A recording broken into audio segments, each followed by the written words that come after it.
بسم اللہ الرحمن الرحیم۔ السلام علیکم ورحمۃ اللہ۔ انفارمیشن پوائنٹ کے پلیٹ فارم پر خوش آمدید سامعین و ناظرین۔ مہنگائی اور مہنگائی، پاکستانی، انڈین اور بر صغیر کی عوام کی دہائی۔ مہنگائی کیسے کم ہو، حضرت عمر فاروق رضی اللہ تعالی عنہ کا طریقہ سنتے ہیں۔ سامعین، تاریخ دمشق اور حلیۃ الاولیاء میں مروی ہے، ایک بار سیدنا عمر بن خطاب رضی اللہ تعالی عنہ کے دور خلافت میں گوشت کی قیمت میں حد درجہ اضافہ ہو گیا۔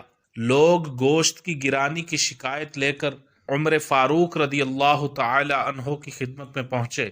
عمر رضی اللہ تعالی عنہ نے ان کی بات سننے کے بعد کہا، اگر اس کا بھاؤ چڑھ گیا ہے تو کم کر دو۔ لوگوں نے کہا، ہم تو ضرورت مند ہیں، گوشت ہمارے پاس کہاں ہے کہ ہم اس کی قیمت کم کر دیں۔